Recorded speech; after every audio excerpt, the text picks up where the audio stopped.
Hello भाई, मैं पवार। मेरे भी जो आप गाड़ी देख रहे हो भाई, मेरे ख्याल से इंडिया में हर एक घर में कभी ना कभी तो गाड़ी रही होगी भाई। आज ना तो भाई 5 साल पहले, 10 साल पहले, 15 साल पहले भी ये गाड़ी कहीं ना कहीं रही होगी भाई। This is none other than Maruti Suzuki की भाई स्विफ्ट। और ये आप बहुत रेयरली देखते होगे कि किसी भी स्विफ्ट का, किसी भी मारुति का इंजन इस तरीके से बोनट, सॉरी इंजन तो क्या ही खुलेगा, इस तरीके से बोनट खुला हुआ है, वो भी रोड के ऊपर। क्योंकि भाई ये रिलायबल चीज इतनी तगड़ी बनाते हैं ना कि इनका कुछ घिसता ही नहीं है। स्पेसिफिकली आज जो मेरे पास गाड़ी है ना, इसके अंदर जो इंजन लगा हुआ है, इसके बारे में मैं कुछ आपको सबसे पहले बातें बताना चाहूंगा। क्योंकि गाड़ी के बारे में तो हम बताते हैं, लेकिन ये जो इंजन था, इसको राजाओं ने, महाराजाओं ने ऐसे अपने अपने खिताब उतार के भाई ऐसे पहना दिए थे। ये मेरा कहने का तरीका दूसरा हो गया भाई, लेकिन this is called national engine of India. कहने का मतलब ये है कि भाई ये इंजन इतना यूज हुआ है इंडिया में, इतना यूज हुआ है, कभी ना कभी किसी ना किसी बंदे ने, जिसका भी उस टाइम पे ड्राइविंग लाइसेंस बना होगा या आज बना होगा, हर किसी ने चलाया ही होगा। And this is one of my favourite engines of all time. मतलब डीजल के अंदर ये इंजन था, फिएट इसको बनाता था। और भाई इसकी जो पावर है और सब चीज है, मतलब जो आजकल के बच्चे होंगे, यंग जनरेशन, उनको नहीं पता होगा इसका स्वाद। लेकिन भाई ये मारुति सुजुकी की स्विफ्ट जब 2005 में लॉन्च हुई और जब 2020 में बंद हुई, तो 15 साल का जो पीरियड था, तब बस मार्केट में केवल एक ही नाम गूंजता था, Swift Swift Swift Swift Swift. आपको एक इंटरेस्टिंग बात बताऊं, ये स्विफ्ट नाम की गाड़ी ना हमारे भी घर में रहा करती थी भाई। ये मतलब ऐसे था, हम पे भी है, हमारे ताऊ पे भी है, हमारे चाचा पे भी है, हर घर में आपको एक बार से स्विफ्ट मिलती थी भाई। और खासकर आपको वीडीआई वेरिएंट इसका मोस्टली देखने को मिलता था। मतलब इसके अंदर वीएक्सआई जो आते थे, मतलब एक्स वाले, एलएक्सआई, वीएक्सआई, जेडएक्सआई, वो आते थे पेट्रोल, और जो वीडीआई, जेडडीआई ये आते थे भाई डीजल। और ये इतने बिकते थे भाई। और वीडीआई तो ऐसा था ना भाई कि दुनिया आंख मीच के, जिसके पास भी कुछ 6-7 लाख रुपए बजट होता था, फिर एक हैचबैक चाहिए होती थी, 5-5, 6-6 महीने, साल भर की वेटिंग करने के बाद भी स्विफ्ट को लेके आता था। हम पे भी थी ये गाड़ी भाई, लेकिन हमने थोड़ा सा बेच के, ये थोड़ा इशू लगे पापा को इसमें, क्योंकि हम तो उस टाइम बच्चे थे, तो इसको बेच के भाई रिड्ज ले ली थी। रिड्ज में भी सेम यही वाला इंजन था। अब इंजन के बारे में बात करते हैं, स्विफ्ट के बारे में बाद में हम बात करेंगे। अब जब मैंने रिड्ज का जिक्र करा, तो भाई ऑब्वियस सी बात है, इंजन बहुत कार्स में यूज होता था इंडिया में। केवल मारुति ही नहीं, टाटा हो, फिएट हो, बहुत सारे ब्रांड इस इंजन को यूज करते थे। मारुति ही इतनी गाड़ियों में यूज करता था इस इंजन को भाई। स्विफ्ट हो, डिजायर हो, Baleno, Ignis, Ertiga, Ciaz, Vitara, Brezza, even उसके अंदर भी ये इंजन आता था। एस क्रॉस हो, रिड्ज हो, एसएक्स4 हो। मतलब ये इंजन इतना कॉमन था ना कि आपको मारुति की हर एक कार में यही इंजन देखने को मिलता था। 1300 सीसी का इंजन था, लगभग 75 PS की पावर और 190 Nm का टॉर्क निकालता था। देखो देखने में कितना छोटू सा लग रहा है, 190 Nm का टॉर्क निकाल के देता था इतने छोटे से इंजन से, 1300 सीसी के। आपको मैं रेफरेंस के लिए बताऊं, आजकल की जो गाड़ी आ रही है BS6, उनमें 1.5 लीटर के इंजन से, डीजल से, क्रेटा सेल्टोस टाइप में, तब आपको 250 Nm का टॉर्क मिल पाता है। लेकिन ये उस टाइम पे 190 Nm टॉर्क देता था। ना कोई BS6 था, ना कोई AW था, ना कुछ था। एकदम रियल रॉ मैकेनिकल पावर इसके अंदर मिलती थी। कुछ ज्यादा इलेक्ट्रॉनिक्स नहीं थे, प्योर ठेठ जिससे बोलते हैं ना, मारुति का भरोसा, बहुत लीस्ट इलेक्ट्रॉनिक्स। और सिर्फ मारुति नहीं, टाटा मोटर्स की इंडिका विस्टा, इंडिगो मांजा, जेस्ट, बोल्ट, इन गाड़ियों के अंदर भी आता था। पर वो लोग इसको DDIS नहीं बुलाते थे, केवल मारुति का नाम था DDIS। Tata Motors Quadra jet के नाम से बुलाता था। इवन फिएट में भी आता था मल्टी जेट नेम से। फिएट ने खुद अपनी फ्लैगशिप कार्स में भी उसको यूज किया था भाई। पुंटो रहा, लीनिया, इवन शेवरले की बीट डीजल में या फिर सेल वगैरह में भी यही इंजन यूज होता था। अच्छा, ये इंजन ना 2 ट्यूनिंग्स में आता था। एक तो आता था 75 PS की पावर, जिसमें फिक्स्ड ज्योमेट्री टर्बो था, और एक दूसरा था 90 PS, जिसमें वेरिएबल ज्योमेट्री टर्बो आपको मिल जाता था। मतलब रिलायबिलिटी इतनी तगड़ी, मतलब इतनी सारी गाड़ियों में एक साथ ही डीजल इंजन आना बहुत बड़ी बात थी भाई। इंजन की तरफ से तो कुछ जाता ही नहीं था। तो जब ये इंजन इतना अच्छा था, तो भाई बंद क्यों हुआ? ये तो अब तक भी चलना चाहिए था। एक्चुअली भाई 2020 तक खूब अच्छा बिका, लेकिन दौर आया 2020 का, जब गवर्नमेंट ने अपने BS6 नॉर्म्स ला दिए, और उसमें भाई ये कंपैटिबल नहीं कर पाया। मारुति के लिए वो बहुत बड़ा टर्निंग पॉइंट था भाई, क्योंकि मारुति जो प्योरली इस डीजल इंजन के ऊपर टिका हुआ था, उनको टोटली कंप्लीटली बंद करके पेट्रोल पे केवल शिफ्ट होना पड़ा। जहां पे केवल लोग मारुति को पहले डीजल पे खरीदते थे 90% लोग, अब प्योरली पेट्रोल पे शिफ्ट होना एक बहुत बड़ी बात थी। लेकिन मारुति ने वो सक्सेसफुली अचीव कर लिया भाई अपने रिफाइंड पेट्रोल इंजन देके। लेकिन इस इंजन को जब 2020 में गुड बाय कहा, तो बहुत लोग ऐसे भी थे, नेशनल इंजन को बाय बाय थैंक यू बोल के विदा कर दिया। चलो हम भी इस इंजन के बारे में जो बातें कर रहे हैं उसको विदा करते हैं, और मेरा कार के बारे में बात करते हैं। मैंने आपको इतनी सारी गाड़ियों के नाम गिनवाए अभी, टाटा इंडिका हो, फिएट की हो, बीट डीजल हो, हर गाड़ी में ये इंजन आता था।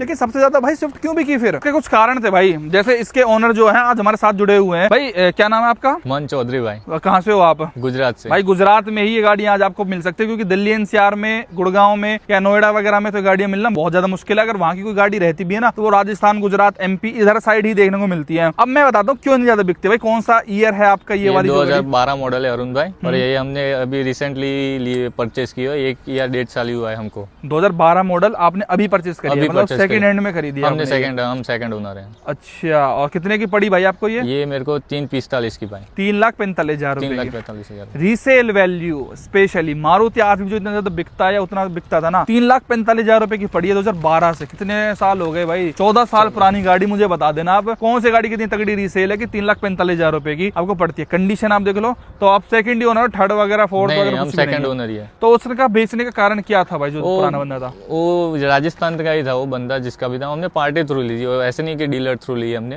वो बीच में होते एजेंट, उसके थ्रू नहीं ली थी हमने, पार्टी थ्रू ली थी भाई। तो आजकल भी ये गाड़ी आपको सेकंड हैंड मार्केट में बहुत अच्छे से मिल जाती है। दिल्ली एनसीआर से ये लोग बहुत सस्ते में खरीदते हैं भाई इन गाड़ियों को। उस नाम को क्या कि 10 साल हो गए, एक्सपायर हो गई। गवर्नमेंट ने भी बहुत गला घोटा है भाई इस इंजन का, मारुति का, डीजल का, और दिन ब दिन घोटते जा रहे हैं, ईवी को पुश करे जा रहे हैं। लेकिन आप जैसे आप इन स्टेट्स में हो ना, नीचे साउथ में, जहाँ पे 10 साल 15 साल, राजस्थान में तो नहीं है, गुजरात में तो नहीं है 10-15 साल। गुजरात में वो नियम नहीं है, रूल भाई। रियलिटी बताऊं, गाड़ी कितनी चल रखी है आपकी? 1,14,000। भाई ये गाड़ियों का कुछ घिसता ही नहीं है। 1,14,000 चलाओ, 2,14,000, 3,14,000, 10,14,000 किलोमीटर चला दो, इनका कुछ नहीं घिसता, इस इंजन का कुछ नहीं घिसता है भाई। मैंने गाड़ी 4-4, 5-5 लगी चली और मैंने अपनी आंखों से देखी है। तो ये तो इतनी क्रीम चीज है ना कि आप माइलेज लो, इसका जो टर्बो है वो लो भाई, 2000 आरपीएम पे जो धक्का देती है, बातें नहीं करते, ड्राइव करते हैं यार। आ जाओ भाई मेरे साथ आओ। इसका इंटीरियर लेजेंडरी इंटीरियर, कोई इसमें ज्यादा चिक चिक बिक चिक कुछ भी नहीं रहती थी भाई। सिंपल सोबर गाड़ी थी, वीडीआई वगैरह बहुत तगड़ी बिकती थी। आ जाओ भाई, बैठो।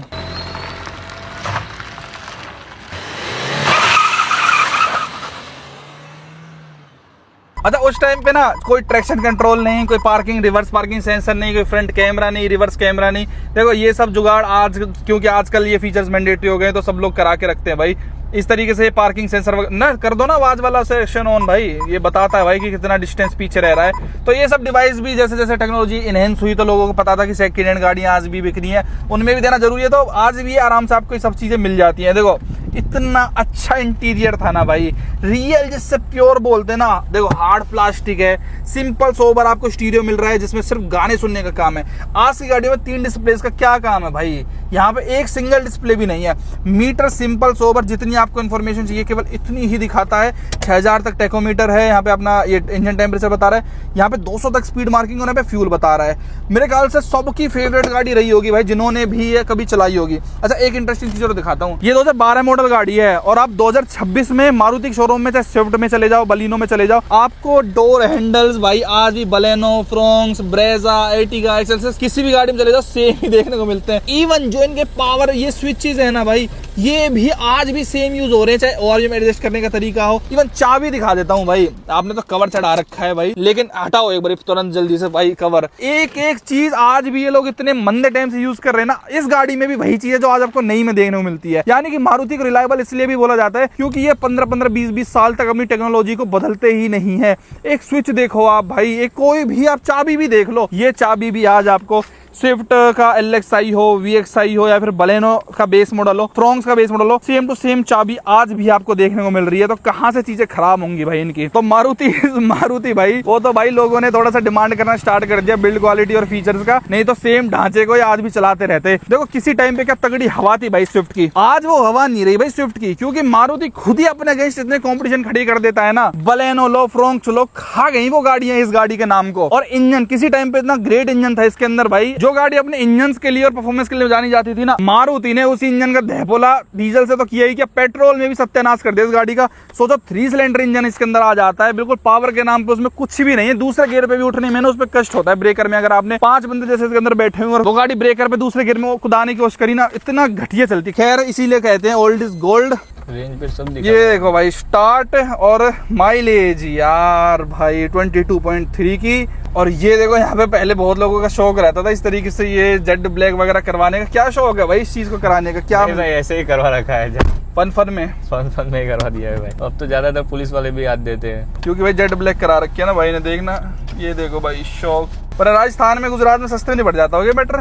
हाँ वो गुजरात में नहीं कट जाता है, वो कॉल पे ही बात पूरी हो जाती है भाई। ज्यादातर तो यहाँ 300 रुपए देने पड़ गए राजस्थान में यहाँ आपको। 300 रुपए देने पड़ गए हमको। और प्रैक्टिकलिटी देखना, इसको पुश करो, ये बिल्कुल फॉर्च्यूनर बना रखी थी भाई उस टाइम की। यहाँ पे अपना कुछ भी कप वगैरह रख लो, लेकिन एक साइड ही देते थे, यहाँ पे दूसरी साइड नहीं है। यहाँ पे ड्राइवर के लिए सोचते थे कि ड्राइवर कुछ भी इंजॉय नहीं करेगा, को पैसेंजर ही केवल इंजॉय करेगा भाई। लेकिन गुजरात वाले भाई तो इंजॉय कर ही नहीं पाते भाई। गुजरात नंबर गाड़ियों से तो वो भी हटा देना चाहिए भाई, गुजरात और बिहार से। You know if you know. ये देखो, कोई ट्रैक्शन क्या होता है भाई, what is traction? You only get the power, साफ सुथरी पावर।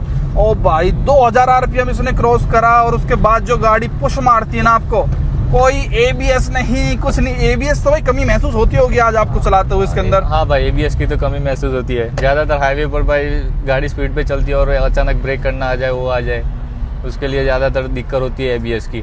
भाई आज ना मैं कितने सालों बाद इसको चला रहा हूँ। हमारे ताऊ जी पे थी ये, जब मैंने यूट्यूब चैनल स्टार्ट करा था ना, तब उनके पास थी ये गाड़ी, लेकिन बाद में सेल करनी पड़ गई क्योंकि पुरानी हो गई थी। ये क्रीम है भाई। ओ सॉरी यार, आई गॉट वेरी एक्साइटेड। दिक्कत नहीं है। अरे भाई मैं थोड़ा एक्साइट हो जाता हूँ। डीजल, ये है यार डीजल जो चर्री चर करती है ना गाड़ी, भाई साहब what a feel man. Cream, ये क्रीम चीज भाई, ओल्ड इज गोल्ड जिससे कहते हैं ना ये। लेकिन देखो सेफ्टी इश्यूज अब थोड़ा सा जब से देखने लगे भाई कार के फीचर्स वगैरह, तब से थोड़ा सा पता चलने लग गया है कि फीचर्स होना भी जरूरी है। भाई क्या ही चलती है यार ये, अमेजिंग टू ड्राइव। डर तो नहीं लग रहा भाइयों को? भाई अगर आज वाली स्विफ्ट में 5 बंदे बिठा के वो पेट्रोल वाली में चलाऊंगा ना, तो भाई वो मर जाएगी वो गाड़ी। इतनी बेकार, इतनी दबती है ना कि पेट्रोल में जान ही नहीं है भाई। लोग समझ ही नहीं पाते पेट्रोल डीजल का डिफरेंस। उस टाइम पे लोग पेट्रोल लेते थे इसको BXI LXI वगैरह में, और आज डीजल की डिमांड देख के, रीसेल देख के उन लोगों को 100% पछतावा होता होगा। मैं आज इसी बात को आज भी कहता हूँ भाई, जब तक आप पेट्रोल गाड़ी या पेट्रोल स्कूटर या डीजल गाड़ी चला पा रहे हो ना, जब तक नॉर्म्स नहीं आ रहे हैं, गवर्नमेंट बंद नहीं करे, तब तक चला लो। आने वाला फ्यूचर भाई ईवीज का ही है। हम लोगों को ये पेट्रोल भी चलाने को मौका नहीं मिलेगा। जैसे उस टाइम पे लोग पेट्रोल खरीदते थे, उस टाइम डीजल खरीद लेते तो कितना मजा रहता। आज डीजल को मिस करते होंगे वो लोग 100% भाई, क्योंकि ऑप्शन अवेलेबल ही नहीं है। केवल आप पेट्रोल ही खरीद सकते हो। बताओ उन पे क्या बीतती होगी जो स्विफ्ट वाले हैं आजकल, या फिर जैसे इनके पास है, अभी कल को रिप्लेसमेंट ढूंढने जाए ना भाई, गाड़ी लत लगा देती है, लत।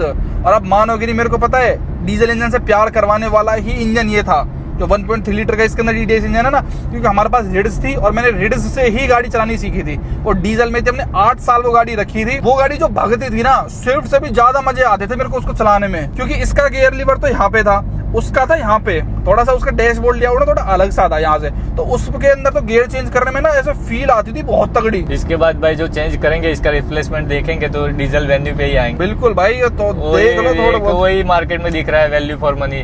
नहीं, वेन्यू अच्छा ऑप्शन है। वेन्यू पे ही जाने का भाई एक बार जिसने डीजल चला ली ना, मुझे नहीं लगता there is no turn back कि वो बंदा दोबारा से कभी भी पेट्रोल पे या ईवी पे उसको मजा आता होगा। अंडर अनलेस बहुत ज्यादा अगर रिच है, पैसे डलवा सकता है, पेट्रोल को फूक सकता है, तो टर्बो पेट्रोल लेके आ सकता है तो ठीक है। लेकिन इस गाड़ी में इस परफॉर्मेंस के साथ आपको 22-25 भाई कितने की हाईएस्ट माइलेज आपने निकाल रखी है इस गाड़ी से? निकाल रखी है भाई 25 तो बड़े प्यार से देता था ये। हमारे घर में जब ये थी ना ये गाड़ी, तो आराम से भाई साहब 20 की तो सिटी में माइलेज देती थी ये, नाना करते हुए 20 की माइलेज आपको इजीली मिलती थी। पर देखो आजकल जैसे सेफ्टी फीचर इतने बढ़ गए हैं ना, तो इसमें जैसे कुछ सेफ्टी इश्यूज भी आपको फील होते हैं। जैसे अभी जैसे ABS वगैरह नहीं है ना, तो अगर मैं यहाँ पे ब्रेक लूंगा तो पिल पिल की आवाज आपको लिटरली फील होती है। जैसे गाड़ी एंटी लॉक ब्रेकिंग सिस्टम नहीं है ना, तो वो स्किड सी करती है यार, अजीब सी। आप फील देखो ना, ये सब छोड़ो भाई। एयर बैग वगैरह हालांकि इसके अंदर कुछ भी नहीं है भाई, वो थोड़ा सा एक डर सा लगता है। ओ देख क्या कट मारा है भाई, हम एयर बैग की टेंशन ले रहे हैं। चलो इसमें कुछ तो फीचर होंगे थोड़े बहुत, उसमें तो कुछ भी नहीं है, और ये लोग फिर भी ऐसे कट मार के लेके जाते हैं ना। Amazing to drive, amazing to feel. और पता विंडशील्ड भी ऐसे खड़ी सी थी तो काफी अच्छी फील देती थी आपको, व्यू वगैरह काफी अच्छा मिलता था। हालांकि दिस इज वेरी थिक, इसका ए पिलर यहाँ से बहुत ज्यादा ब्लाइंड स्पॉट क्रिएट कर देता है ये। पर आज के हिसाब से भाई ठीक है, पावर है हर चीज गाड़ी में, लेकिन इसको ना प्यार से ही चलाओ। पता नहीं कैसे कॉन्फिडेंस है ना कम आता है अब इन गाड़ियों पे, कि पता नहीं क्योंकि सेफ्टी फीचर नहीं है यार, ना कोई ABS है, ना EBD है, ESP वगैरह कुछ भी नहीं है, है ना। टर्न अगर हाई स्पीड पे एकदम इमरजेंसी में ब्रेकिंग लेनी पड़ी तो ये गाड़ी धोखा दे देगी, क्योंकि अब हमने एक बेटर चीजें चला ली है कहीं ना कहीं, तो वो थोड़ी सी दिक्कत लगती है। 2000 RPM क्रॉस करा एंड रॉकेट, लिटरली रॉकेट बन जाती है गाड़ी, rocket. And I just love this feel of any car, raw real, एकदम देखो ना आप, तुरंत कितनी चढ़ जाती है गाड़ी, 140। लेकिन Maruti has come a long way from making these performance cars for enthusiasts to 1.2 litre का वो खचरा सा टर्बो छोड़ो, naturally aspirated petrol engine K12C नाम है जन उसका, क्या भाई हेट दैट कार यार। Performance wise that Swift new वाली इज टोटली डम, कहाँ से क्या बना दिया उन लोगों ने। लेकिन this is a real pure jam, इसको तो मन करता खींचे जाओ खींचे जाओ। 5-6 लाख रुपए में आज के टाइम में भाई कुछ नहीं मिल सकता आपको इस तरीके की परफॉर्मेंस जो उस टाइम पे मिल जाता। हालांकि इन्फ्लेशन के हिसाब से देखो तो पैसे की वैल्यू भाई बढ़ गई है। आज अगर ये आज आती डीजल में तो 9-10 लाख रुपए की आती, नो डाउट। 9-10 लाख रुपए में बढ़त होती है। आज के टाइम में प्रीमियम हैचबैक में कौन सी गाड़ी आ रही है डीजल में? सिर्फ एक एल्ट्रोज बच रही है, उसको भी मेरे ख्याल से बहुत कम लोग खरीदते हैं। i20 आती थी लेकिन वो उन्होंने डिसकंटिन्यू कर दी। बलेनो नहीं आती, स्विफ्ट नहीं आती, फ्रोंक्स डीजल में नहीं आती। अब तो सीएनजी पे जोर है केवल मारुति का कि सीएनजी गाड़ी बनाओ और सीएनजी बेचो। और ये हो भाई इसको मैंने लास्ट 180 तक टच किया है इस गाड़ी को। अच्छा, कॉन्फिडेंस आता है?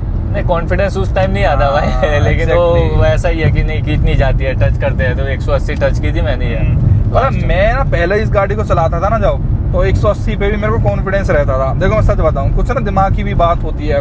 लेकिन अब जब हमने सेफ्टी, ग्लोबल एनकैप, पहले कहाँ थे यार ये इस टाइम पे? 2020 के बाद ये ट्रेंडिंग चीज चालू हुई, जब से सोशल मीडिया ग्रो हुआ तब से ही तो ग्लोबल एनकैप की रेटिंग, इतने स्टार रेटिंग, लोगों को फेमस होना स्टार्ट हुई, ये सब चीजें। उससे पहले कौन ही जानता था भाई इन चीजों को।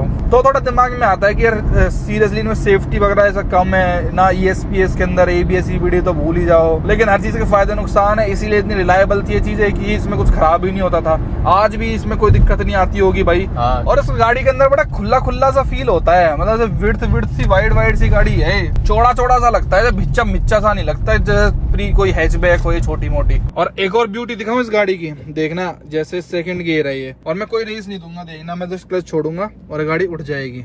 ये देखो बंद नहीं होएगी भाई, देखो आराम से उठ गई। मैंने कोई रेस नहीं दी, कुछ नहीं दी। आपने RPM पे आप देख ही रहे होगे, समझदार आदमी हो।